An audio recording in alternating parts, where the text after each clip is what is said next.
Welcome to Teaching Peace, the flagship podcast from Brooklyn Peace Center. I'm your host, Jason Storbakken. After a quiet stretch, we're back with new conversations about liberation, transformation, and the radical practice of peace. You may have caught our recent series, Sister, Sister, or Dhammapada. Now we return to the roots of this podcast, bringing you fresh voices who are shaping the future of the peace movement. Today, I'm honored to be in conversation with Kazu Haga, a lifelong advocate for nonviolence, restorative justice, and collective healing. Kazu's journey began in Japan and has taken him through interfaith pilgrimages, Buddhist monasteries, and decades of work grounded in Kingian nonviolence. For over 25 years, he's worked with people who are incarcerated, with young people, with spiritual communities, and with grassroots organizers, bridging personal healing and political and social transformation. He's the author of Healing Resistance and, most recently, Fierce Vulnerability. He's a core member of the Fierce Vulnerability Network and a resident of Canticle Farm in Oakland, California. Kazu, welcome to Teaching Peace. Thanks so much for having me. Before we dive into your story, I want to begin with a few quick questions just to give our listeners a more personal glimpse into your world. What's a sound, smell, or taste that instantly brings you peace? Oh, well, right now it has to be the sound of my 1-year-old child laughing. It's amazing that a year into it, every time I see her smile, every time I hear her laugh, it's still just like the greatest joy, and it's so amazing that it's so cliche, but love is just such a powerful thing. Yeah, right on. If you could take a walk with any historical peace builder, alive or past, who would it be and why? I think it might be the Buddha, the historical Buddha, just to imagine the wisdom of someone who was grounded in that much spiritual practice that lived in such a different time. I would have loved to have picked his brain about all sorts of different things. You're invited to a potluck with peacemakers from around the world. What dish are you bringing? Oh, wow. That's a tough one. I don't know if you know this about me, but I am the biggest foodie you have ever met in your Mm. entire life. Geez, it's put me on the spot here. It has to involve rice of some sort. There's a Japanese dish called takikomi gohan, which means like rice with things cooked into it.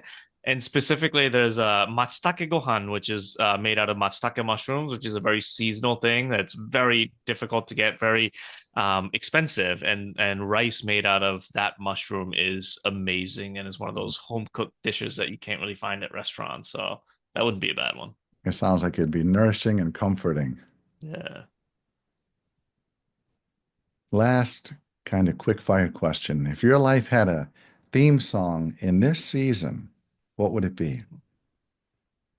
Well, Stevie Ray Vaughan's version of Little Wing is Mm. just, it's always been one of those songs that I put it on and it just like transports me to another place. And I feel like in this season, with everything that's going on in the world, sometimes I just need something to ground me and remind me that I'm part of something greater. And that's one of those songs that really does that. Let's dig in a little deeper. Let's begin with your story. The path you've taken is deeply rooted in both rupture and reconnection, personal history, and global movements. You were born into a family of educators and poets in Japan, but your early years were shaped by migration and a sense of disconnection, perhaps. How do you understand those early experiences now? Yeah, so my mother was disowned from her family when I was 7 years old, and that's why we ended up moving to the United States. And obviously, that's a long story, but how do I understand that history? I was born into a family of educators. My great grandfather actually started a women's university in Japan that is now one of the most prominent women's universities in all of Japan. But when I was 7 years old, my mother was disowned from that side of the family. And so it created a lot of rupture. And obviously, it's a long story, but in terms of how I understand that story now, I think a lot about my people and my homeland of Japan, and how if you go there and visit for a week or two, I think most people think it's this beautiful, peaceful nation. But just beneath the surface, it has one of the highest suicide rates in the entire world, really high rates of alcoholism, domestic violence, xenophobia, racism. And I think part of the reason why we're so good at giving off this delusion that we're a peaceful nation is because we're really good at repressing difficult emotions. And we culturally don't have the ability to talk about difficult issues. And I've learned through the years that so much of nonviolence is about learning to be comfortable talking about difficult issues, right? Whether it's interpersonally or as a society. And I think because of our society, our culture, my culture, Japanese cultures, our inability to talk about difficult issues, there's just been generations and generations of trauma that have been passed down from one generation to the next. And it's created this culture where when conflict happens in many of our families, because we don't know how to talk about it well, because we don't know how to be vulnerable with each other, it just leads to rupture.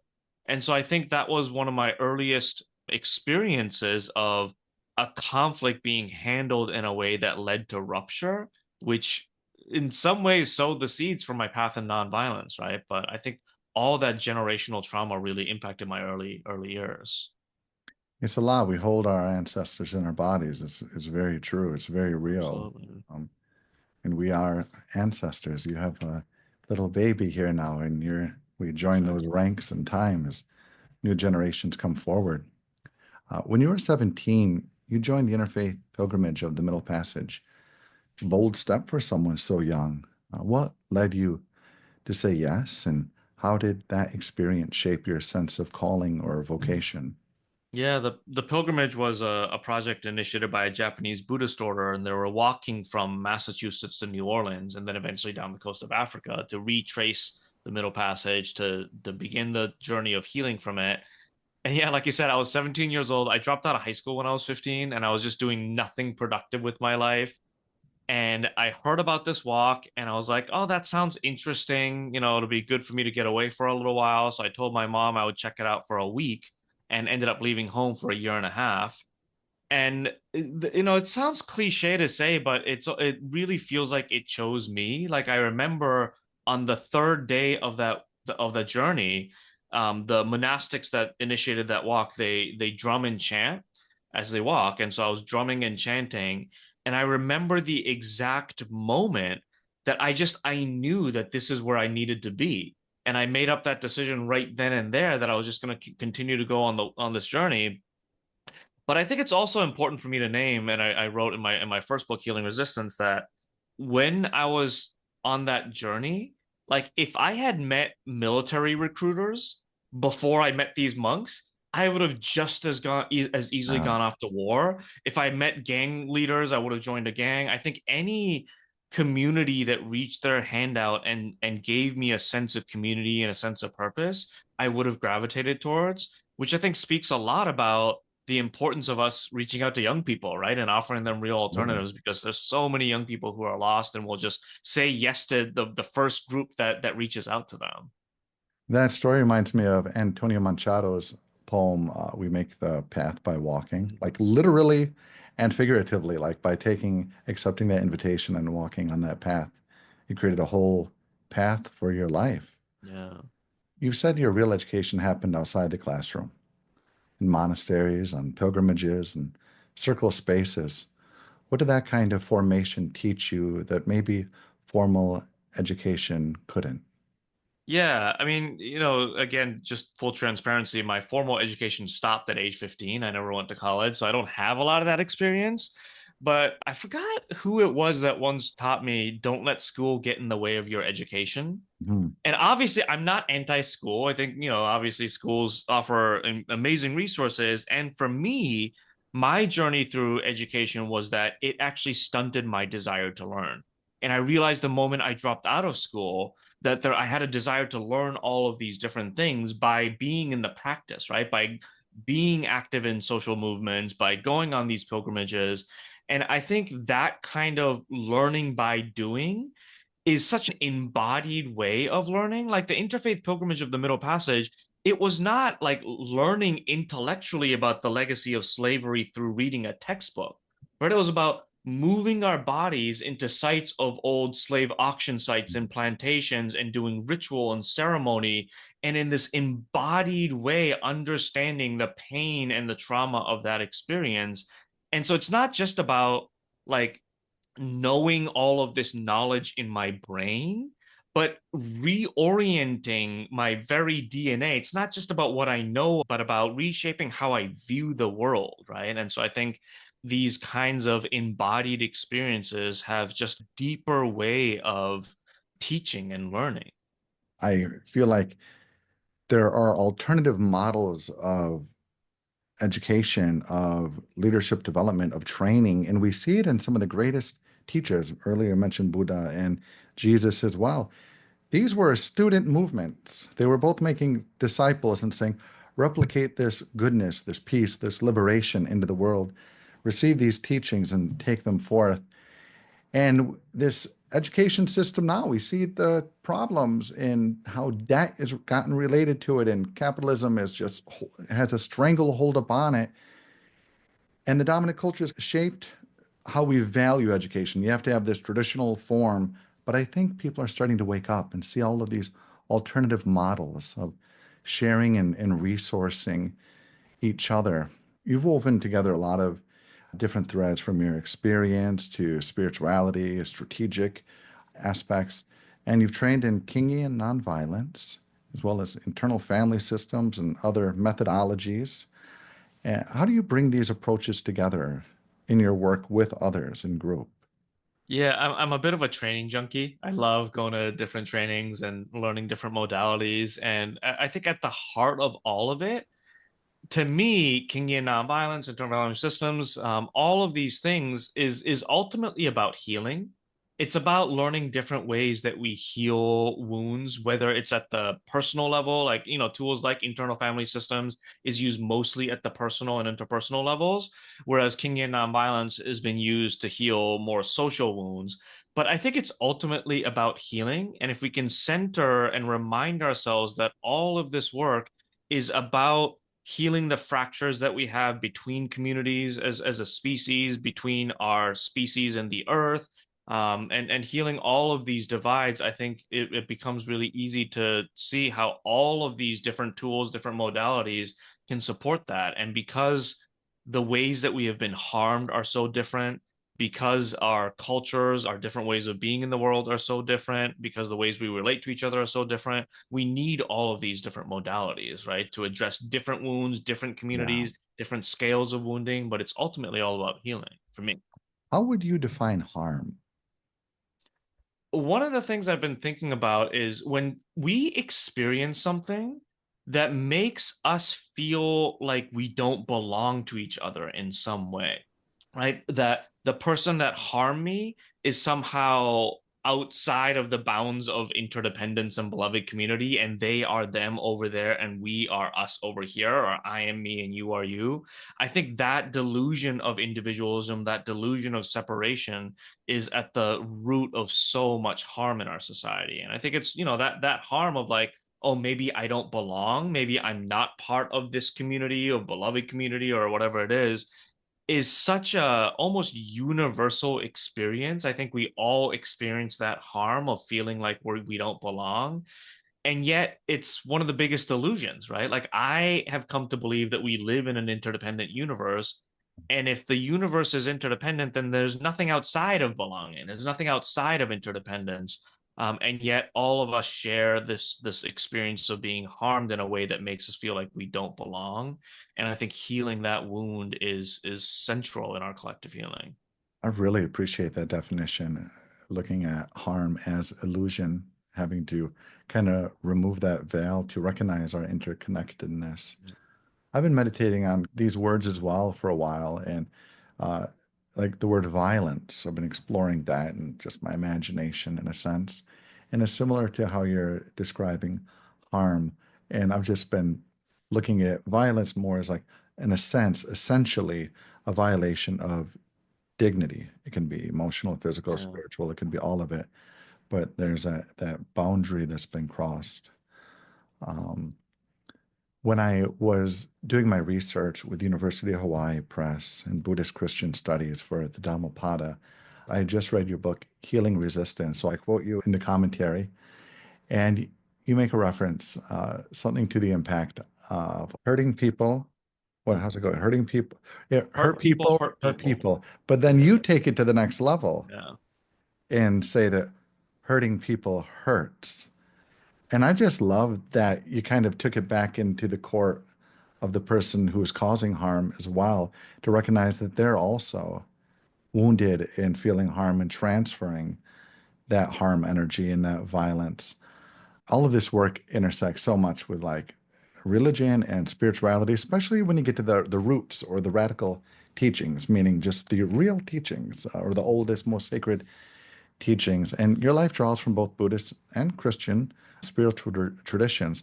How have these lineages shaped your understanding of healing, resistance, and transformation, and maybe throw in liberation in there as well? Yeah, and Taoism as well, and lots of Mm. Shintoism. I grew up in a Shinto household. I was at a meditation retreat years ago, and the teacher said that the Buddha didn't teach Buddhism, and the Buddha taught universal truths that emerge in all the great wisdom traditions around the world. Because if you are trying to speak to a universal truth, there are so many different pathways to that, and multiple people can discover these universal truths independent of each other, right? And so I think the essence of all these wisdom traditions speaks to some very core universal truths. And to me, one of those universal truths, and the universal truth that I think nonviolence points us to as well, is this idea of interdependence that we've already talked about, right? That we are deeply interdependent with each other, that my liberation depends on the liberation of all beings. And I'll also say that I always joke about this, and I have a feeling that he's not going to like the fact that I joke about this. But I consider the astrophysicist and cosmologist Neil deGrasse Tyson to be one of the great spiritual teachers of our time. Because when I hear him talk about the cosmos, I am left with the same awe and the same just like humility at the vastness of the mysteries of the universe that I feel when I go to a spiritual retreat, right? And a spiritual ceremony. And so even a walk through like towering redwoods can be a spiritual experience. It doesn't Yeah. have to be like some sort of religious dogma or spiritual ritual or anything like that. Just something that connects us with the sense that we are part of something much greater than ourselves as individuals, I think is a spiritual teaching, is a spiritual experience. And that is at the heart of I think you need that kind of worldview to be doing this work around collective healing. We have to be curious. We have to cultivate that sense of awe and wonder, to be open to other options and possibilities and not allow religion to diminish the actual teachings of Definitely. transformation. You have a deep lineage. You were sharing about your grandfather, great grandfather, who founded a Yeah. women's university. And I think he was the one who was inspired by Leo Tolstoy, whose work influenced Gandhi, who influenced Dr. King, who has clearly influenced your work as well. That's a profound full circle moment. How do you experience that ancestral lineage? How do you hold that and carry it? Yeah, it's so interesting. So I mentioned my great grandfather. He was a well-known poet, and he started this women's university. And I grew up on its campus, literally, from the time I moved to my grandfather's house when I was about 4 years old, and from the time I was four till we left Japan when I was seven, we lived on the campus. And it's a lineage, it's a part of my legacy that I don't know much about because my mom was disowned when I was 7 years old, right? And we lost connection with that entire family for decades and decades. We didn't even talk to them. I couldn't visit the school or anything like that. And so, independent of any of those influences, I became involved in social change work and nonviolence work, was deeply influenced by the life of Dr. Martin Luther King. And then many, many years later, as an adult, I found out that one of my great grandfather's biggest influences was Leo Tolstoy. And in fact, there's a statue of Leo Tolstoy standing on the college campus. And so Wow. I must have walked by this statue, 1,000 times in my early years, just on my way home or whatever from school. And so it's amazing that just kind of independent of any direct teachings or direct connection with my great grandfather, that I came to study in similar lineages. And I feel like it's just, in some ways, affirmation that I'm on the path that I'm meant to be on, and to reconnect with my literal ancestral teachers and wisdom and my great grandfather that I never got to know. A lot of the relational fractures that happen in my family, I feel like part of my work is an attempt to try to heal some of those fractures. Yeah. It's amazing. Leo Tolstoy's influence, what a global influence he had in conversations with Mahatma Gandhi, and his Yeah. own story of kind of a spiritual crisis at the age of 50, I think, and then become a Christian anarchist. Christian anarchist. Yeah, that's right. It's just a beautiful life and that he Yeah. chose to, in a sense, And one surrender. of the early writers about nonviolence and civil disobedience. And yeah. Yeah, yeah. Let's shift a little deeper into the work of collective healing. You've worked in jails and with young people and grassroots movements. It's a wide spectrum of spaces. How do you connect the personal, communal, and global layers of violence and healing? Yeah, I've had the privilege to work not only with incarcerated people, but with prison guards and police officers, and with homeless youth and philanthropists and donors. And there's so many ways in which I've really learned that trauma and violence and oppression and injustice impacts us all the same, right? And in my book Fierce Vulnerability, one of the kind of key things that we're exploring is the idea that the universe is built on fractals. And so, no matter how small of a scale or how large of a scale you're working at, the same pattern continues to repeat itself, right? And so, in my own personal life story, at some point I came to the realization that if I don't go all the way back and heal my early childhood traumas, I'm always going to be dealing with like surface level manifestations of it, and I can deal with all of the surface level manifestations of that I want. But if I don't deal with and integrate my core wounding, I'm always going to have fractures in my life. And similarly, at scale, if you take a nation state like the United States collectively has core childhood trauma. Like in the earliest days of the building of this nation state, we experienced the genocide of indigenous peoples, the enslavement of African peoples, and that left an imprint on our collective body. And we've never gone back and talked about that. And there Mhm. was a point in my life where I had this delusion in my mind that I was like, oh, or all of my early childhood traumas, all the violence that I experienced in my home, like it's been 20 years, I'm over it. Like I've healed those wounds. And then when I started my own healing journey, I realized how much of a delusion that was.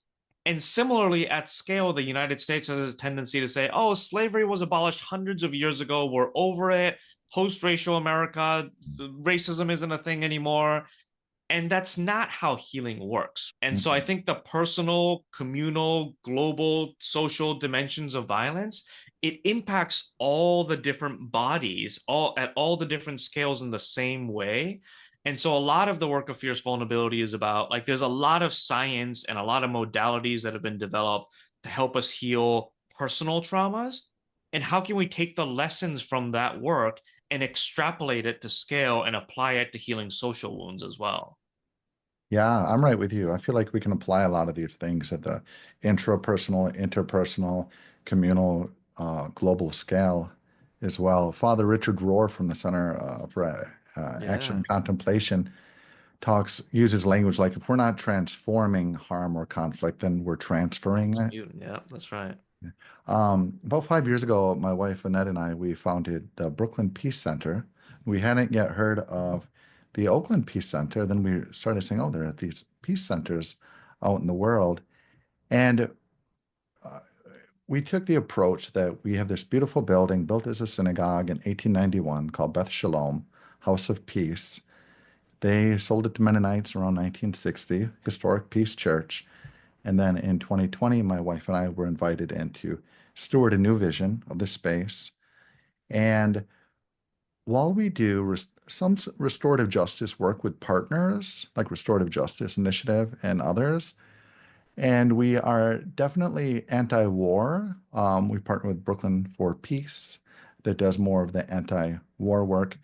Where we found our niche as an organization is in peace building, little different than peacemaking. Peacemaking where there's conflict or woundedness and trying to bring about restoration or healing. In peace building, not starting with wound or conflict, but creating spaces where peace might flourish. And that comes through partnerships. It comes through being intentional in the ecosystem in which we exist. The poster says, bloom where you're planted. So you've been involved with Oakland Peace Center for quite a while and really trying to root peace work in a specific place with specific people and communities and partners. Do you see a larger network or movement of peace centers or similar things emerging?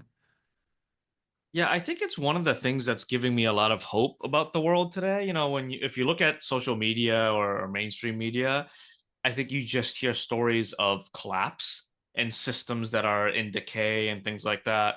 But I think if you look away from social media and mainstream media and you have your ears close to the ground, I have been noticing more and more in the last 20 years and then escalating more in the last 10 years, escalating even more in the last 5 years, just the emergence of so many different life affirming communities that are actually modeling a different world that we want to live in.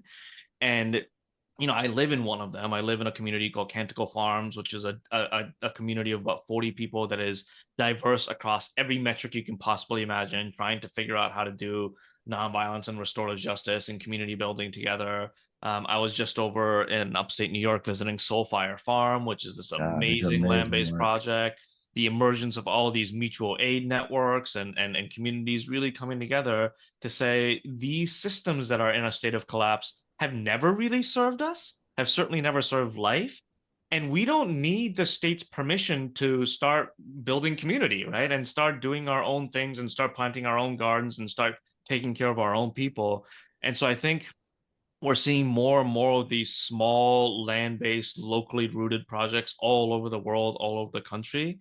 And I think that's an awesome thing to see because as we are experiencing the early days, still the early days, if you believe it, of this current administration, I've been on this whole kick about like, all right, the next presidential election, I don't care who's running. I want to run a campaign to abolish the office of the presidency because I think the centralization of so much power in one Yeah. office and one person makes no sense anymore.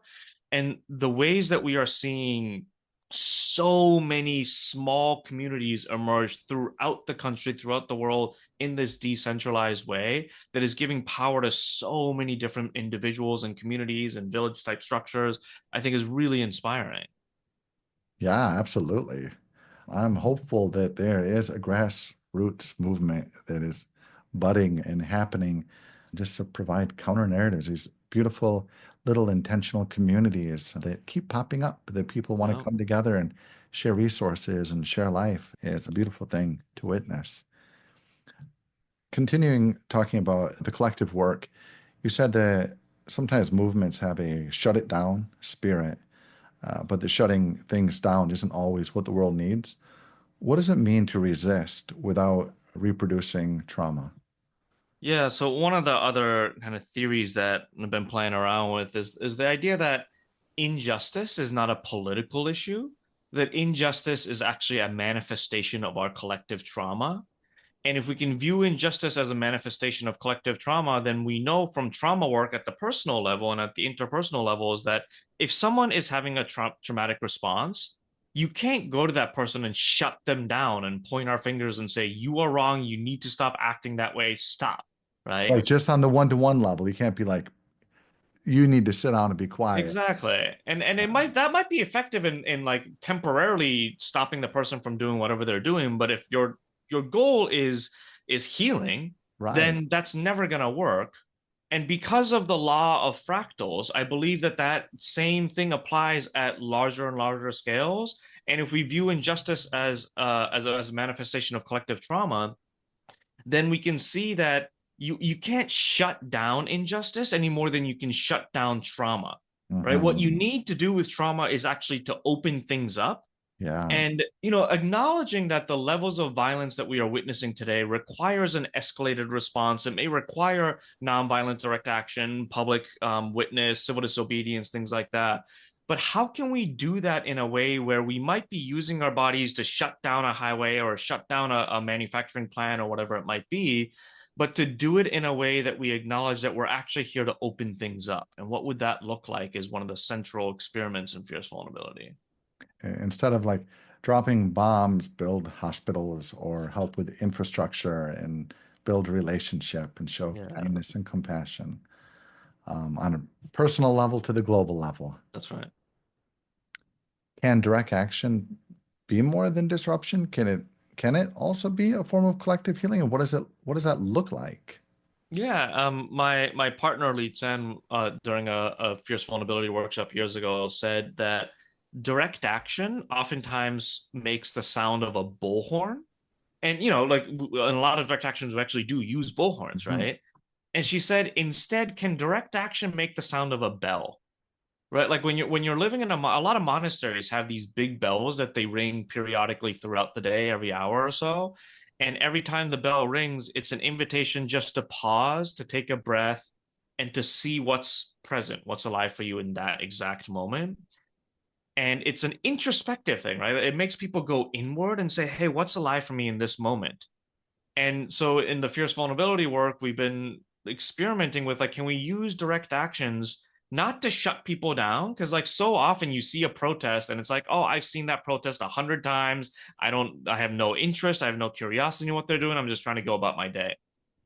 But can we use nonviolent direct action in a way that makes the sound of a bell that's loud enough that it still like pierces through the noise? But Yeah. rather than shutting people down, it kind of gets people to a place of introspection to say, hey, what's going on in this world right now? What are these people doing? And what is happening? What is the state of the world that we are living in? And so those are some of the questions that we're asking as we design new kind of traditions of nonviolent direct action.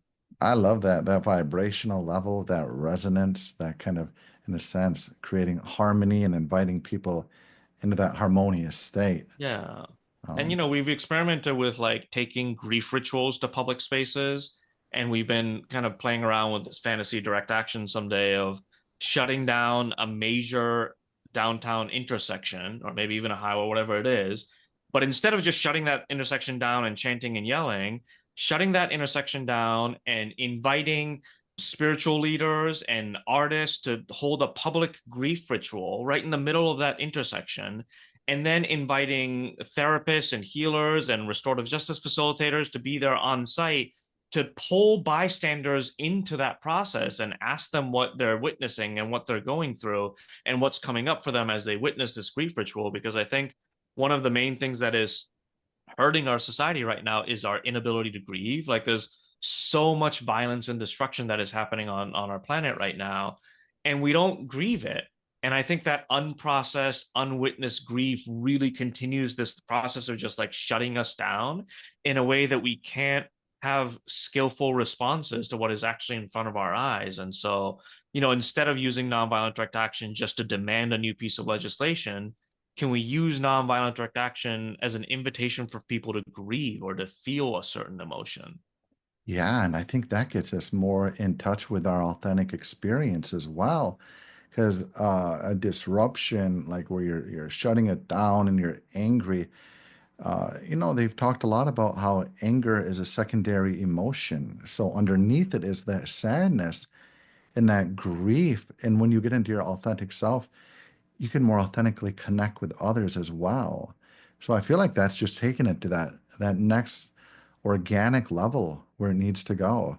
Yeah. Because then it won't be polarizing. Then it won't be, in a sense, oppositional. We still need that at times. We need those voices to speak out against injustice with clarity. But we also need these compassionate, empathetic presences that are connecting us to our shared experience, our lived feelings in this moment. And I feel like that's really deep work. And I'm excited to see how that will develop. Um, Absolutely. how can we follow your work? We have fierce vulnerability. This is Oh, thank you. wonderful. I mean, healing resistance. Are you on social media, a website? Yeah, my website is kazuhaga.com, Kazuhaga. I have such mixed feelings about social media. I'm not on it that much, but I am on Facebook at Kazu Haga and on Instagram at Kazu_Haga. And at some point, I'm probably going to leave social media altogether. I get it. I'm with you. I want to make that Right. migration with you. Yep.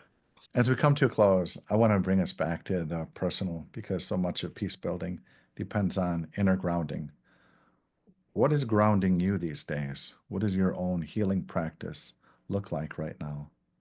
Yeah, I mean, in addition to, spending time with my 1 year old and in addition to more of the traditional forms of healing like therapy, which I really do still appreciate, going to collective healing spaces. I talk a lot about jams in my book, in Fierce Vulnerability, which is a really important place for my own healing journey, but also just like finding the small moments throughout the day. Healing sometimes is like having the hardest conversation you can imagine having with your family, and sometimes it doesn't have to be that serious and that big.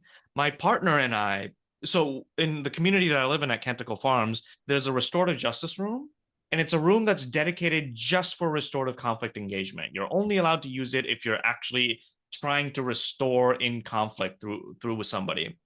And so my partner and I, we go there every single week just to check in and say, hey, what is there? Has there anything that's happened in the last week that we want to talk about? And trying to kind of like release the pressure before it starts to build and becomes more challenging to work on. And so those kinds of regular daily or weekly practices to move through conflict, to move through difficult experiences, I think really helps to manage the tension throughout the day. I love hanging my clothes out to dry in the sun and just taking 10 minutes Mm. just to be with the warmth of the sun and to be in my body. And so I think with the right intention, something as simple as doing your laundry can become a healing practice. And I've really learned that a lot from teachers like Thich Nhat Hanh, who really brought that home, that like every moment can be a spiritual practice with the right mindset. Yes. Last question. What wisdom do you carry now that your 17-year-old self on that first pilgrimage couldn't yet understand? Yeah, it's funny. I just mentioned Thich Nhat Hanh, who also says, "No mud, no lotus." Right? If you Yes. don't I have think the it's a mud, you title of don't have one of the. his books. Yeah, that's Mm. right. And I think at the time when I was 17 years old, I thought, like I think many people do, like I think the United States as a collective body seems to believe that if we go through difficult experiences, if we just ignore it, if we just pretend that that didn't happen, then eventually that experience will go away. And I really learned that in order for us to heal and to grow and to become whole, we actually need to talk about the things that we least want to talk about. And if we can have the skills and the relationships and the capacity to go through those difficult moments, there is so much beauty on the other side of that. And that's what healing is about, right? It's worth going through the difficult conversations. That's what nonviolence is about, is what healing work is about. And so, tell my 17-year-old self to not be scared to touch on those scary experiences from our early childhoods. Kazu, thank you for your time, your honesty, and your deep commitment to this work. It's been a gift to listen and learn alongside you today. Yeah, thank you so much for this time. I had a good time, Jason. Uh, Peace isn't just an idea, it's a practice, and it's something we build together.